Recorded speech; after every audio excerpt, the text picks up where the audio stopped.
नमस्कार. जनता दरबारमध्ये आपल्या सगळ्या प्रेक्षकांचे मनपूर्वक स्वागत. मी सुनील केदारे आणि आपण पाहत आहे विज्ञान.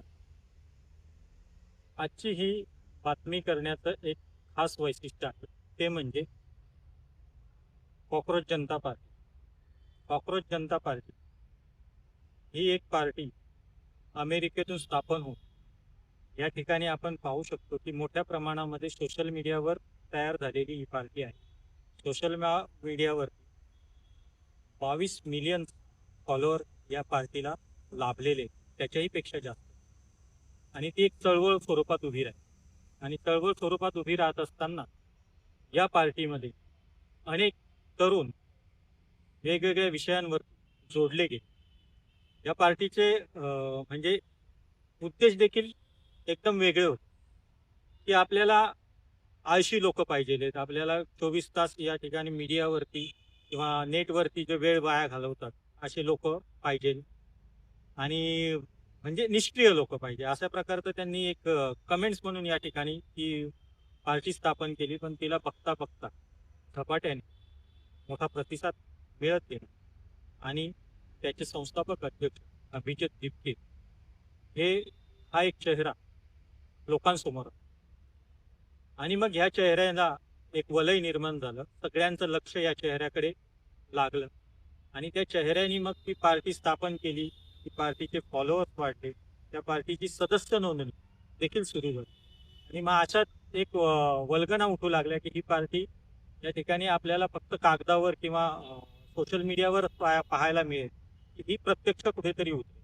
आणि असं सगळं चालू असताना अभिजित दिपके हे अमेरिकेमध्ये मास्टर करून उच्च पदावरती त्यांना बऱ्याच कंपन्यांकडून नोकऱ्यांच्या ऑफर देण्यात आल्या, परंतु त्या सगळ्या ऑफर नाकारून त्यांनी भारतात येण्याचा निर्णय, आणि भारतात येण्याचा निर्णय जाहीर करून ते उद्या या ठिकाणी भारतामध्ये 6 तारखेला सकाळी दिल्ली विमानतळावरती लँड होतात.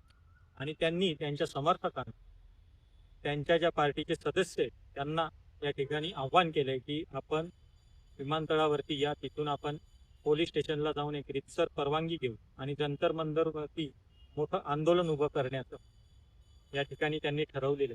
हे आंदोलन शिक्षण मंत्री धर्मेंद्र प्रधान यांचा राजीनामा घेण्यासाठी या ठिकाणी त्यांनी हे आंदोलन उभं करण्याचं ठरवलं आहे. आता हे आंदोलन किती मोठं होतं, कसं या आंदोलनाला वलय निर्माण होतं, कारण ह्या पार्टीची ज्यावेळेस स्थापना केली ती एक मस्करी आणि विनोदाच्या स्वरूपात ती पार्टीची स्थापना झाली. पण पाहता पाहता या पार्टीला भारतातील अनेक नामवंत चेहरे जोडले गेले. त्या चेहऱ्यांनी त्या पार्टीला आपलं सभासदत्व घेण्याचं त्या पार्टीचं ठरवलं, त्या पार्टीच्या मुवमेंटमध्ये सहभागी होण्याचं ठरवलं, आणि अशा प्रकारे ही मुवमेंट वाढत गेली.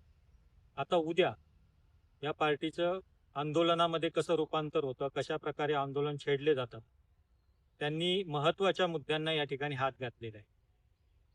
भारतामध्ये ज्या परीक्षा झाल्या त्या परीक्षांमध्ये जे सावळे गोंधळ झाले, नीटच्या परीक्षा अक्षरशः पेपर फुटीमुळे रद्द देखील कराव्या लागल्या. या रद्द होत असताना नैराश्यातून कालपर्यंत या प्रकरणी 6 मुलांनी आत्महत्या केल्या. आणि याला मोठं वलय प्राप्त झालं की मुलं नैराश्यातून आत्महत्या करतायत. मुलं नीटच्या परीक्षेसाठी 2-2 वर्ष, 3-3 वर्ष, 5-5 वर्ष या ठिकाणी अभ्यास करतात, आणि तो अभ्यास केल्यानंतर ते परीक्षा देतात, आणि परीक्षा झाल्यावरती रिझल्ट लागतो, ते पास होतात, आणि तो त्यांच्याकडे आनंद असतो. आणि अशातच कुठेतरी बातमी येते की नीटचे पेपर फुटे झाले, मोठं एक सर्कल निर्माण होतं, बरेचसे अटक सत्र सुरू होतं, बरेचसे क्लासेस आहेत, RCC म्हणून क्लासेस आहेत, त्याचा संस्थापक, त्याला देखील या ठिकाणी अटक होते. आणि हे मोठेगावकर सर, हे मोठेगावकर सर यांची जाहिरात देखील एक मजेदार जाहिरात पूर्वी यायची की RCC मोठेगाव सर डॉक्टर्स आणि इंजिनियर बनवणारी फॅक्टरी. म्हणजे एक फॅक्टरीमध्ये जसे प्रोडक्ट तयार होतात हजारोंच्या लाखोच्या संख्येने, तसं ते इंजिनियर आणि डॉक्टर बनवतात लाखोच्या संख्येने, हजारोंच्या संख्येने, असं त्यांचा एक दावा त्यांनी निर्माण केला.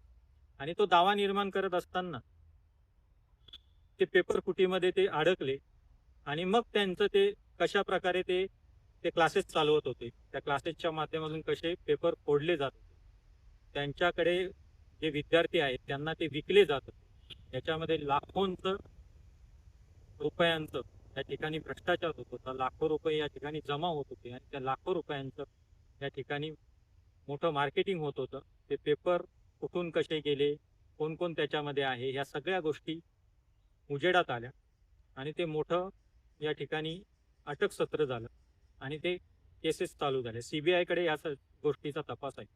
आपण पुढे जाऊन या बाबतीत बघणार आहोत की कशा प्रकारे सीबीआय तपास करतं, कशा प्रकारे हा तपास पुढे जातो, कोणाकोणाला शिक्षा होतात. मी तर त्याही पुढे जाऊन म्हणेन की या सर्वांवरती सदोष मनुष्यवधाचे गुन्हे दाखल झाले, कारण हे जे मृत्यू आहेत, 6 जे मृत्यू झाले, हे आत्महत्या नसून हे व्यवस्थेने केलेले खून आहे आणि त्या खुना प्रकारे या सर्वांवरती कारवाई झाली पाहिजे. त्यांच्यावरती सदोष मनुष्यवधाचा गुन्हा दाखल झाला पाहिजे आणि त्या गुन्ह्या अंतर्गत त्यांच्यावरती कारवाई झाली पाहिजे. आणि हाच धागा पकडून नंतर त्याच्यात भरीसभर आपले सर्वोच्च न्यायालयाचे सरन्यायाधीश यांनी टिप्पणी करताना तरुणांना कॉन्क्रोच म्हणून संबोधलं आणि तोच धागा पकडून अभिजित तिपके एक विनोद म्हणून किंवा त्याला जोक्स म्हणून घेतला आणि ती कॉक्रोच जनता पार्टीची स्थापना झाली आणि त्याच्यानंतर ते सगळे मुद्दे मग प्रकर्षाने जाणवू लागले. पेपर फुटीचा मुद्दा असेल, त्यामध्ये झालेल्या आत्महत्या असतील, बेरोजगारी असेल, तरुणांचा आक्रोश या माध्यमातून बाहेर पडते. बऱ्याच ठिकाणी भारतामध्ये याबाबत आंदोलन होत आहे. त्या आंदोलनांना तरुणांची मोठं साथ मिळते. त्या आंदोलन मोठ्या प्रमाणात देशामध्ये ठिकाणी होत आहे आणि त्याचाच एक भाग म्हणून उद्या जंतर मंतरवरचं आंदोलन कसं होतं, अभिजित तिपके यांच्या आव्हानाला कसा प्रतिसाद मिळतो, किती मोठ्या प्रमाणात त्या ठिकाणी गर्दी होते, पंतप्रधान गृहमंत्री याबाबत काय निर्णय घेतात. बऱ्याचशा सोशल मीडियावरती असं पसरवलं जातंय की अभिजित तिपके ज्यावेळेस विमानतळावर उतरेल त्याच वेळेस त्याच ठिकाणी त्याला अटक होण्याची शक्यता आहे. आपण यापूर्वी अण्णा हजारेंचं आंदोलन बघितलं होतं. अण्णा हजारेंच्या आंदोलनामध्ये काँग्रेसने एक चूक केली होती की अण्णा हजारेंना अटक केली होती आणि त्या अटक केल्यामुळे ते आंदोलन एक मोठ्या प्रमाणात लोकांचा रोष त्या ठिकाणी निर्माण झाला आणि त्या आंदोलन अधिकाधिक मोठं झालं. तीच चूक भाजप या ठिकाणी करणार आहे का? भाजप सरकार या ठिकाणी करणार आहे का? पंतप्रधान गृहमंत्री या ठिकाणी करणार आहे? अभिजित तिपकेला जर अटक झाली तर ते देखील त्यांना भोवणार आहे. त्याचं कारण मोठ्या प्रमाणावरती त्या एक नेतृत्व उदयास येऊ, त्याला मोठ्या प्रमाणात एक वलय निर्माण आणि ती चळवळ मोठी होईल. दुसरीकडे जर आपण बघितलं तर त्याला आंदोलनाला जर पाठिंबा दिला, आंदोलन होऊ दिलं, तरी देखील ती चळवळ मोठी होते. म्हणजे या ठिकाणी भाजप सरकारची डोकेदुखी वाढलेली आहे असं जरी म्हटलं तरी चुकीचं ठरणार नाही. या डोकेदुखीला भाजप सरकार कशा प्रकारे साथ देतं, भाजप सरकार ते पूर्ण आंदोलन कशा प्रकारे हाताळतं, हे पाहणं देखील एक औत्सुक्याचं ठरणार आहे. उद्याच्या आंदोलनाकडे आपल्या सगळ्यांचं लक्ष संपूर्ण मीडिया कव्हरेज करणारा यात शंका नाही, कारण हे आंदोलन एक मोठं आंदोलन होणार आहे आणि त्याचं उद्या कशा प्रकारचं स्वरूप प्राप्त होतं. धर्मेंद्र प्रधान यांचा राजीनामा घेतला जातो, तो दिला जातो, तो राजीनामा होईपर्यंत हे आंदोलन सुरू राहतं आणि तो जर राजीनामा झाला तर त्याच्यानंतर या पक्षाची म्हणजे कॉक्रोच जनता पक्षाची पार्टी कशा प्रकारची पुढची वाटचाल राहणार आहे, नंतर त्यांचं ध्येय धोरण काय राहणार हे देखील पाहण्याचं या ठिकाणी एक औत्सुक्याचं राहणार आहे. ही पार्टी निवडणूक आयोगाकडे रजिस्टर होते का, या पार्टीचं रजिस्ट्रेशन होतंय का, हे निवडणुकीमध्ये उतरत आहेत का, निवडणुकीचा चेहरा मोहरा बदलण्यासाठी जे युवक सगळे एकत्र येत आहेत का, हे सगळं आता पाहणं एक मोठं या ठिकाणी सरकारसमोर आव्हान आलेलं आहे. विरोधी पक्षाकडे संधी आलेली, हे सगळं या माध्यमातून कशा प्रकारचं आंदोलन उद्या जंतर मंतरवरती होतं ते याच्यावरती आपण लक्ष ठेवणार आहोत. आपण ते आंदोलनानंतर आपला व्हिडिओ करणार आहोत, कशा प्रकारचं आंदोलन या ठिकाणी झालं ते देखील पाहणार आहोत. हे सगळं पाहण्यासाठी जनता दरबार चॅनलला लाईक करा, सबस्क्राईब करा, हा व्हिडिओ जास्तीत जास्त शेअर करा, कमेंट्स करा आणि या व्हिडिओच्या माध्यमातून आपण सगळ्या लोकांपर्यंत पोहोचत आहोत. पाहत राहा जनता दरबार.